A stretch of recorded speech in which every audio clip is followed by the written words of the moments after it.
We're seeing very much the effects of hurricane winds and the kind of havoc and damage that it brings with it. I'll step out of shot and you can take a look on the Crystal River. This typically would be a very busy scene. A lot of fishing goes on here.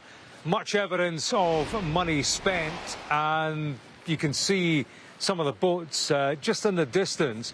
I think Floridians have learned their lessons from previous hurricanes. These vessels are tightly tethered and have remained in place, but many have removed their boats to avoid the kind of damage caused by waves created. You can see the picnic tables. We're in the back end of a very busy resort that would be crammed with people at this time of year, but there isn't much going on. You can see the swimming pool, nothing happening there. There is a sign just in the distance. You probably can't read it, but I can tell you it says, it's a message to boat skippers: idle speed, no wake. It's a warning against creating waves.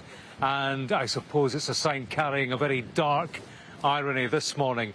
If you take a look left through the palm trees, you're just getting a sense in the leaves of a strong wind. We're some distance, around about 60 miles or so from Keaton Beach, where the Hurricane Idalia made landfall around an hour and 15 minutes ago. But take a look at the property, that grey-coloured property. I can tell you there are people residing in there. They've stayed there overnight, and it gives you a sense, that picture, of the fine judgment call that people in this part of the United States have had to make.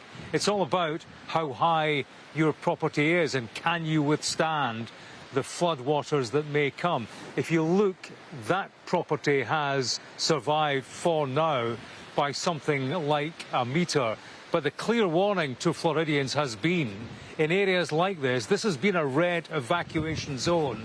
The warning has been to get out of here, to find higher ground, because of this fear of a storm surge. There have been forecasts of vast quantities of water being thrown ashore. Forecasters talking about water 15 feet high, and certainly we've seen tide levels rising by around about 5 feet. So you can see the potential for water being thrown ashore, and the warning has been clear that properties on the coast could be wrenched from their foundations, that there could be consequent flooding far inland. So the warning's very clear to people in this part of Florida, many of whom have heeded those warnings and have headed for higher ground, have headed inland seeking shelter. In the past hour, we've spoken to a couple of them. Let's listen to Scott McMurdo and Jan Kroll. This is what they've had to tell us about their experience, their decision-making. It's going to flood this afternoon. It's probably going to take on about 9 feet. Unfortunately, it'll probably take my house. So you got to run. You've got 5 properties. 5, yeah. I put my retirement in it, and you know, you got to roll the dice sometimes, and it is what it is, I guess. And you were told that this was a life or death decision to get to a place like this. Absolutely. You know, you can hide from wind, but you got to run from water. And when this water comes in, it's going to come in fast, and unless you have a big house, stilt house, you don't have a chance. I've been through a couple of storms out there, and I learned better. That water comes in fast, and you don't want to be caught in it. Tell me about that. Tell me your experience of Florida hurricanes. Oh, I grew up in Florida, so I'm used to them, but you don't ever like them. But here, the water is our biggest problem.